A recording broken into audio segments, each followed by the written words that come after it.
The stale air in the bar hung heavy with the scent of cheap synthale and desperation. Admiral Yovanovitch, his uniform a rumpled testament to days without sleep, swirled the amber liquid in his glass. His gaze was distant, fixed on a point beyond the grimy window, where the city's lights blurred into a perpetual twilight under the Cathar blockade. My recorder, a relic from a bygone era of journalism, sat silently between us. I was a junior archivist, barely old enough to remember the three-day war that had reshaped human history 20 years prior. The fact that Admiral Yovanovitch, the last surviving fleet admiral, had agreed to speak with me was, frankly, astonishing. Most people think it was our superior tactics or some secret weapon, he began, his voice a gravelly whisper, like stones tumbling down a mountainside. Truth is, we were getting our asses handed to us for the first 48 hours. Completely outmatched.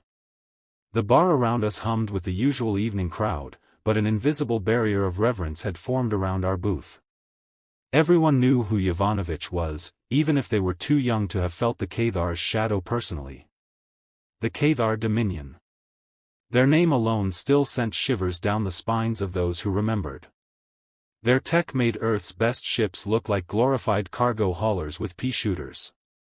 When their armada had materialized beyond Saturn's rings, our long-range sensors couldn't even identify half their weapon systems. He took a slow sip, his eyes still fixed on the distant glow. Command was in full panic mode. 3 billion people had already been evacuated from coastal cities worldwide, but we all knew that was just postponing the inevitable. I leaned forward, my heart thumping a frantic rhythm against my ribs. So, what changed? The official reports just mentioned diplomatic intervention. Yovanovitch barked a laugh, a dry, humorless sound that turned several heads. Diplomatic intervention. That's cute. What they don't tell you in history class is that diplomatic intervention was code for, we revealed the ultimate bluff in human history. I stared at him, my mind racing. A bluff? Against the Cathar?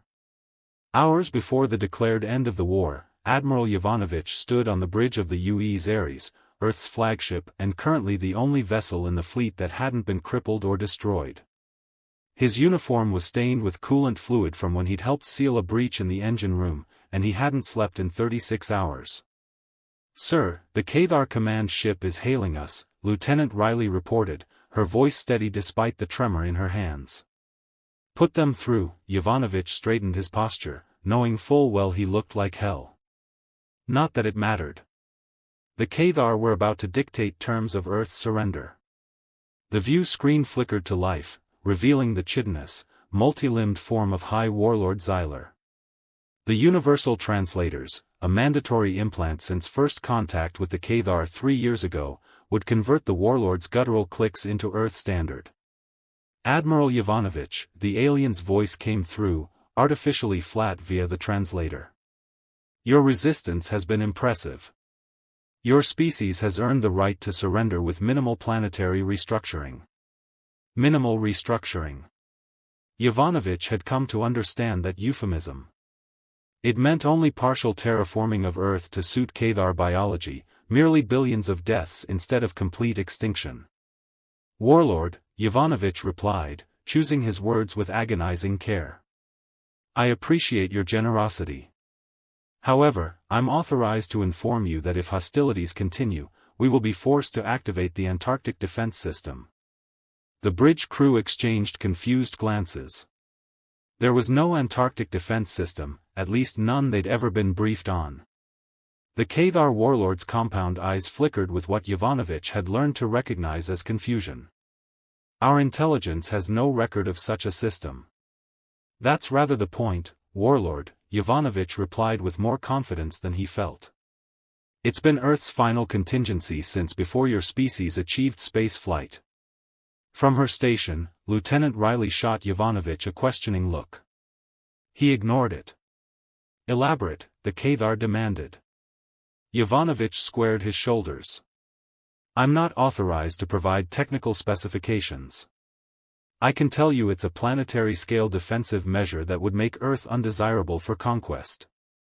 A self-destruct system, the Kathar's mandibles twitched. You would destroy your own world? Not destroy, Yovanovitch corrected, improvising wildly. But the system would render Earth and its immediate orbital space uninhabitable to both our species for approximately 500 years. The Cathar warlord's posture shifted subtly.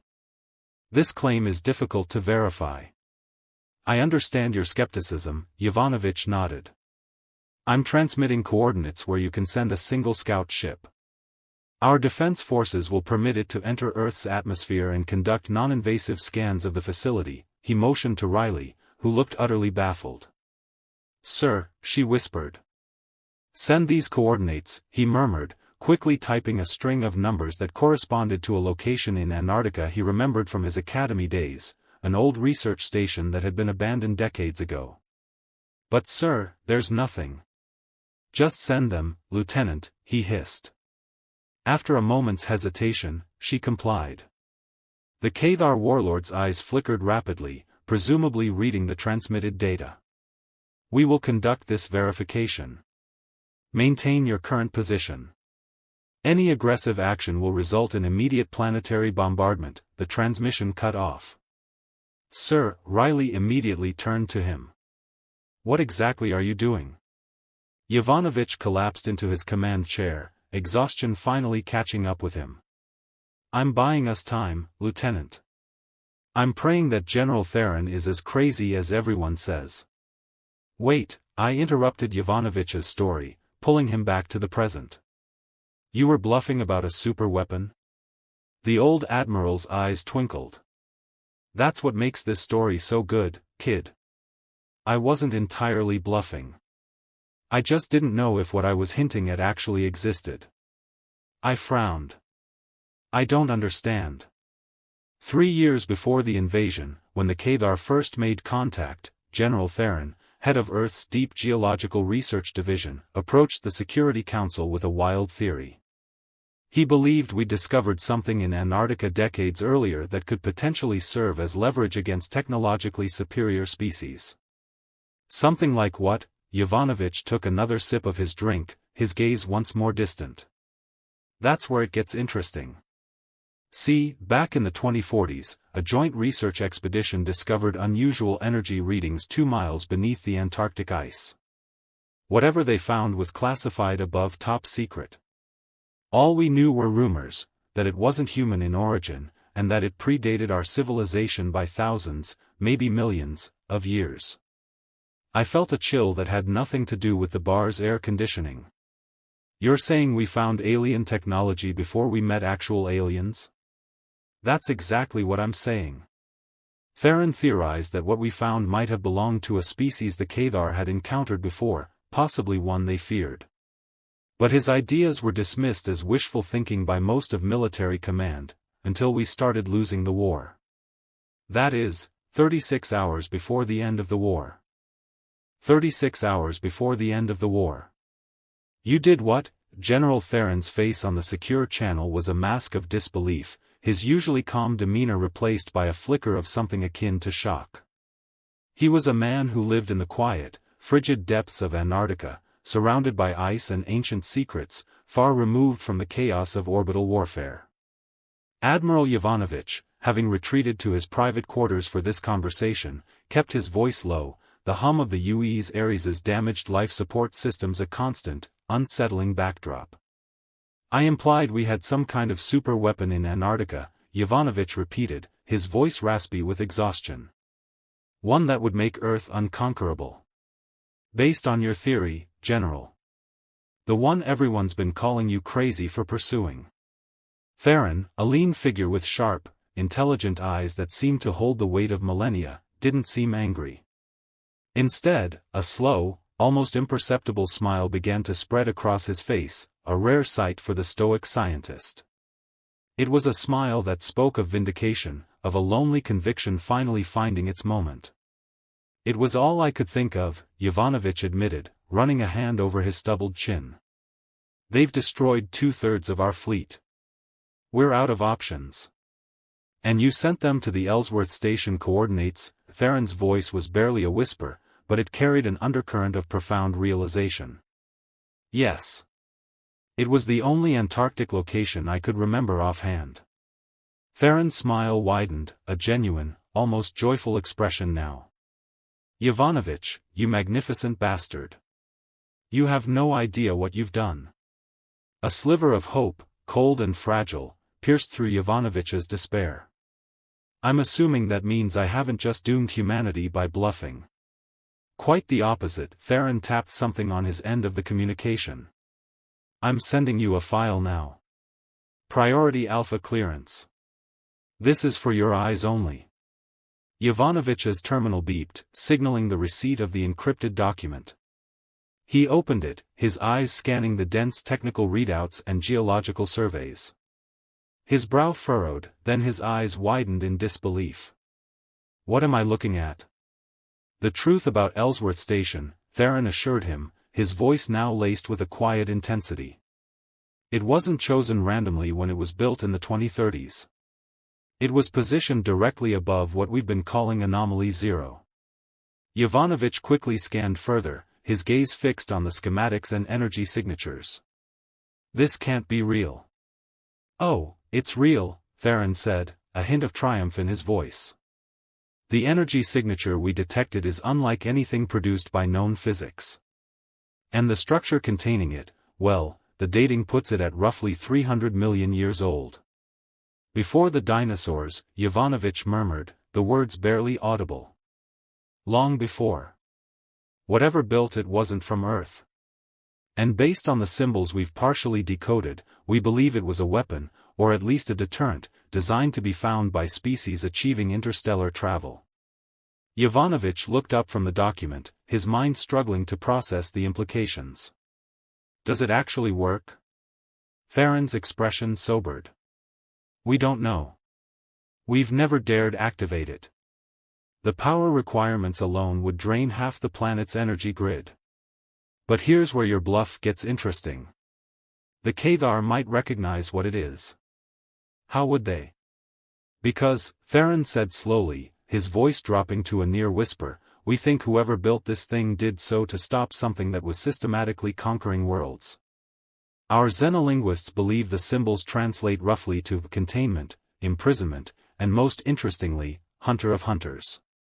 A profound chill ran down Yovanovitch's spine, colder than the Antarctic ice.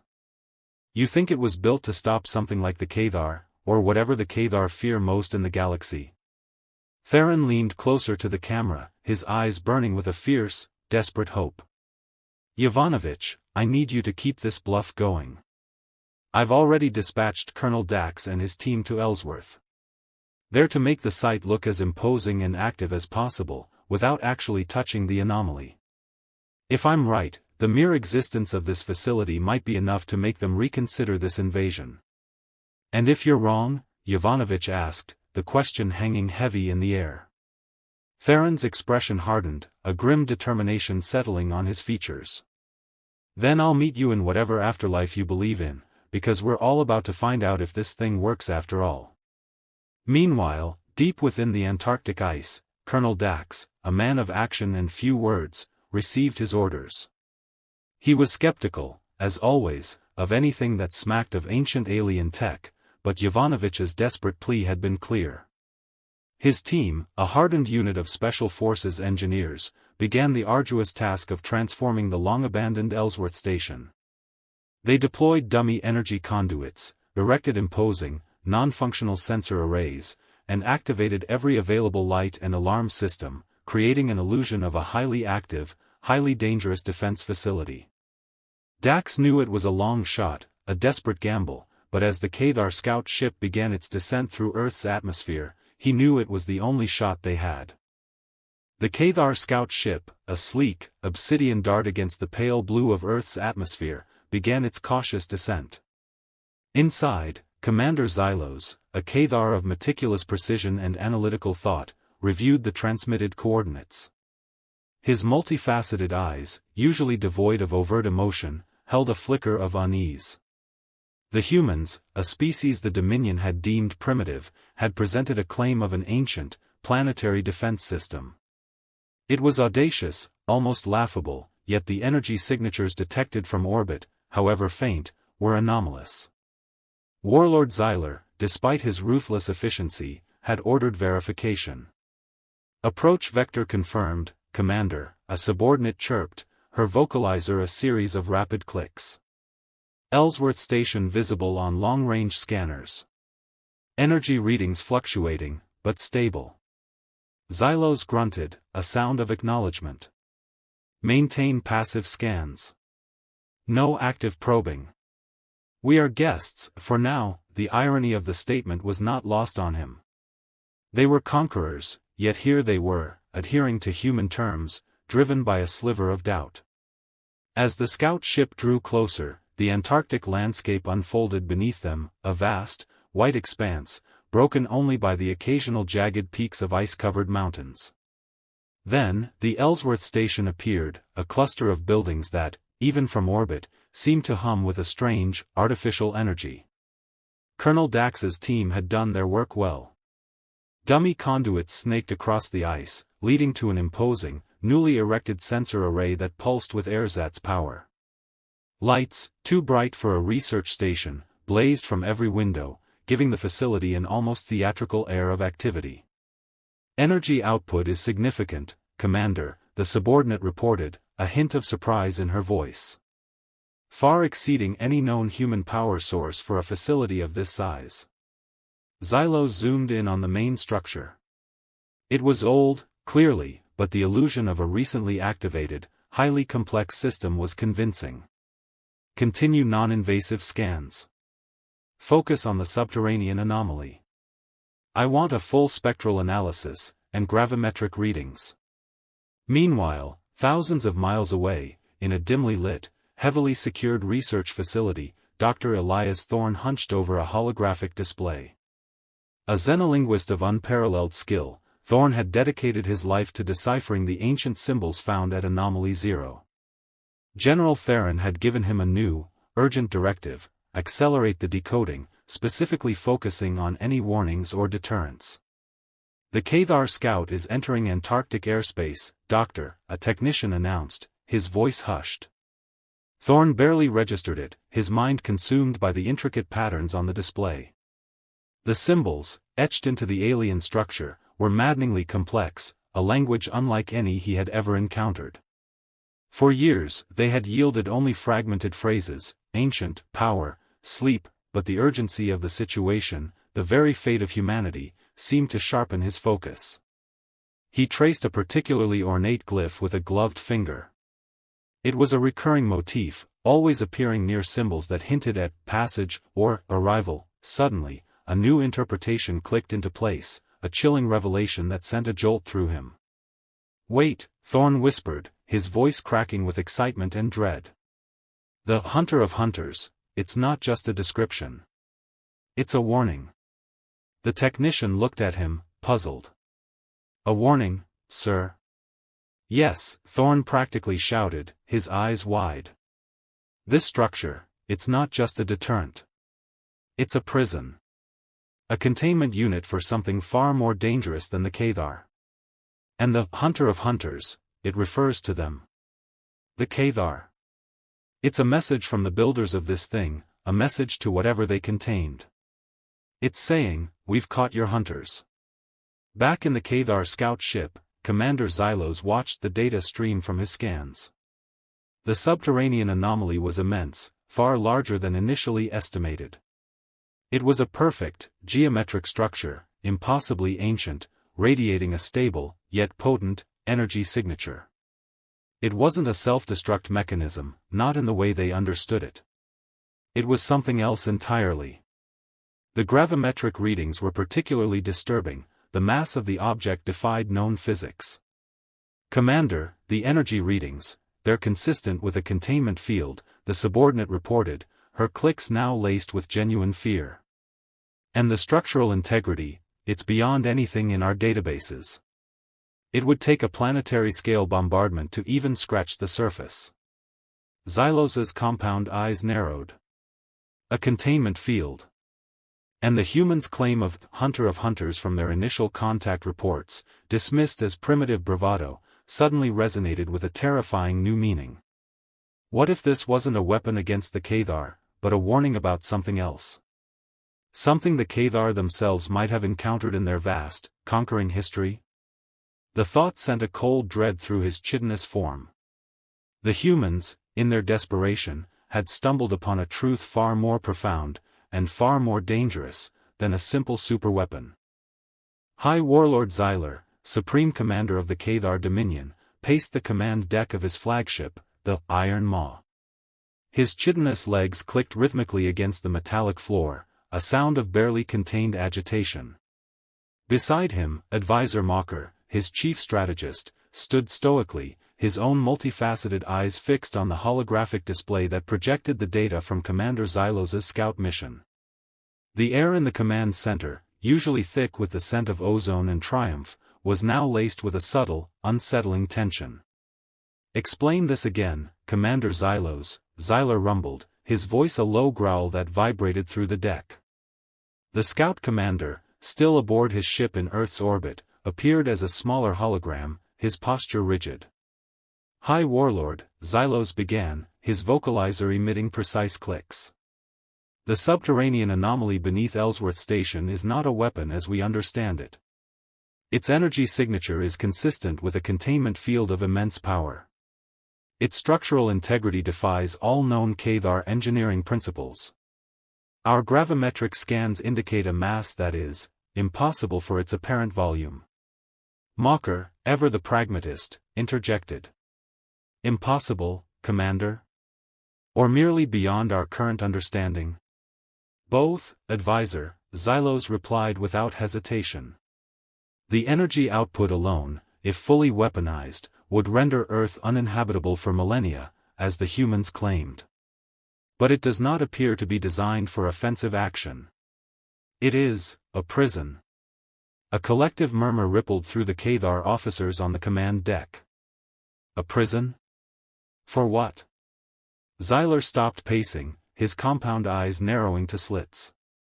"And the humans' claim of Hunter of Hunters? Their initial contact reports mentioned it, dismissed as primitive bravado. That is where the data becomes truly disturbing, High Warlord," Xylos continued, his clicks now carrying a note of genuine apprehension. "The human xenolinguists, in a desperate attempt to bluff, have inadvertently provided us with a new interpretation of the ancient symbols they found. Dr. Elias Thorne, their lead linguist, has made a recent breakthrough. He postulates that the symbols do not refer to a weapon against us, but a warning about us. A message to whatever is contained within that structure, indicating that their hunters, meaning us, the Cathar, have been caught." A chilling silence descended upon the command deck. The Cathar Dominion had conquered countless worlds, assimilated countless species. They were the apex predators of this quadrant, the hunters of the galaxy. The idea that they, the mighty Cathar, could be considered mere hunters to something else, something so powerful it required a planetary-scale prison, was an affront to their very existence. Mocker broke the silence. "This is a desperate human ploy, High Warlord. A psychological weapon. They are attempting to sow fear, to exploit our historical records of certain entities." Xylar turned to his advisor, his gaze piercing. "Are you suggesting the legends of the void spawned are merely human fabrications, Advisor?" Mocker hesitated. "Not fabrications, High Warlord. But exaggerated. Ancient. The void spawned were a myth, a cautionary tale from the early days of Cathar expansion. A species of immense power, yes, but long since, contained." "Contained, Mocker, or merely driven into hiding?" Xylar countered, his voice low and dangerous. "The descriptions of the void spawned, their methods of planetary consumption, their sheer destructive capability, they bear a striking resemblance to what the humans claim this Anomaly Zero was built to contain." The holographic display shimmered, showing the intricate, non-human symbols that Dr. Thorne had partially decoded. Containment. Imprisonment. Hunter of Hunters, the phrases echoed in Xylar's mind, resonating with a primal fear that had been buried deep within the Cathar psyche for millennia. If this Anomaly Zero is indeed a prison for something akin to the void spawned, Xylar mused, his voice now thoughtful rather than angry, then activating it, even inadvertently, could unleash a threat far greater than humanity. A threat that could consume us all. Mocker shifted uncomfortably. The humans have no control over it, High Warlord. They admitted they have never dared activate it. It is a dormant threat. Dormant, yes, Xyler agreed. But how dormant? And what if the presence of our armada, our prolonged siege, is enough to trigger a defensive protocol? What if this containment field is designed to respond to the very hunters it was built to trap? The thought sent a ripple of unease through the command deck. The Cathar were conquerors, not exterminators of entire galaxies. Their dominion was built on strategic assimilation, not suicidal confrontation with ancient, unknown powers. We have decimated their fleet, High Warlord, Mocker pressed, attempting to regain control of the narrative. Their planetary defenses are all but gone. Victory is within our grasp. Victory at what cost, advisor? Xyler countered, his voice rising. To unleash a plague upon the galaxy? A plague that even the Cathar dominion might not survive? The risk is too great. He turned back to the holographic display, his compound eyes scanning the impossible structure beneath the ice. The humans, in their desperation, had not just bluffed with a superweapon. They had stumbled upon a cosmic truth, a terrifying secret that resonated with the Cathar's deepest, most ancient fears. Commander Xylos, Xyler commanded, his voice firm, prepare for immediate withdrawal from Earth's orbit. All Dominion forces are to disengage and return to staging areas beyond the Sol System's outer rim. Advisor Mocker, prepare a diplomatic communique. We will cite unforeseen strategic complications as the reason for our withdrawal. The humans will believe it is a diplomatic victory. Let them. Mocker's mandibles twitched in surprise, but he bowed his head in assent. The High Warlord had made his decision. The invasion was over, not by human might, but by the chilling whisper of an ancient, cosmic dread. The news spread like wildfire across Earth, a wave of stunned relief washing over a population that had braced for extinction. The Cathar dominion, the seemingly unstoppable conquerors, had withdrawn. Their official communique, delivered with an almost apologetic flatness, cited unforeseen strategic complications and a desire to reevaluate diplomatic avenues. To the public, it was a miracle, a testament to human resilience and the power of last-minute diplomacy. Celebrations erupted in every city, a cacophony of joy that drowned out the lingering echoes of war. Ambassador Valerius, Earth's lead diplomat, a woman of shrewd intellect and unwavering composure, stood before the global press corps. Her face, usually etched with the strain of endless negotiations, now held a faint, triumphant smile. Today, humanity stands united, she declared, her voice resonating with carefully crafted optimism, having averted catastrophe through a combination of unwavering resolve and the power of peaceful discourse. The Cathar, in a display of unexpected wisdom, have chosen a path of de-escalation. The words were carefully chosen, designed to maintain the illusion. Valerius knew the truth, a truth shared by only a handful of Earth's highest-ranking officials. The diplomatic intervention was a bluff, a desperate gamble on an ancient terror. She had spent the last 24 hours in a whirlwind of secure communications, coordinating the public narrative, ensuring that no hint of Anomaly Zero, or the Void Spawned, ever reached the public consciousness. The secret, she knew, was humanity's most potent, and most dangerous, asset. Weeks later, Admiral Yovanovitch sat in the same bar, the same amber liquid in his glass.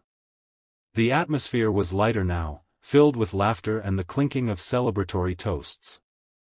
The junior archivist, my recorder still humming softly, sat opposite him, his eyes wide with anticipation. So, there really was something buried in Antarctica? I asked, completely engrossed in the story, the details of which had been carefully omitted from public records. Yovanovitch nodded slowly, his gaze distant. Something old, something powerful, something that wasn't built by human hands. But what exactly was it? I pressed, my curiosity insatiable. Even now, that remains partially classified," he replied, a faint, knowing smile playing on his lips. "What I can tell you is that it was a structure about the size of a football stadium, buried 2 miles down. Carbon dating put it at roughly 300 million years old. And it was a prison, kid. A prison for something the Cathar Dominion, the hunters of the galaxy, clearly feared more than anything else." He took a long sip of his drink, the ice clinking softly. "The Cathar didn't withdraw because we outfought them. They withdrew because they saw a reflection of their own deepest fears in that ancient structure. They saw a warning, not just for us, but for them. A message from a civilization long dead, telling them, we caught your kind once. We can do it again." Yovanovitch leaned back, a profound weariness settling over him, but also a quiet pride.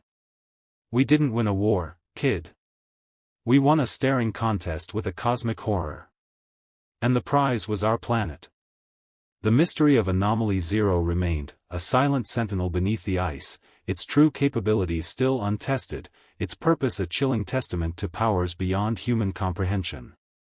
It was Earth's ultimate deterrent, a secret so profound, so terrifying, that its mere existence was enough to turn back an interstellar empire. And as the galaxy continued its endless dance of conquest and survival, the silent deterrent remained, a whisper of ancient power, ensuring Earth's uneasy peace.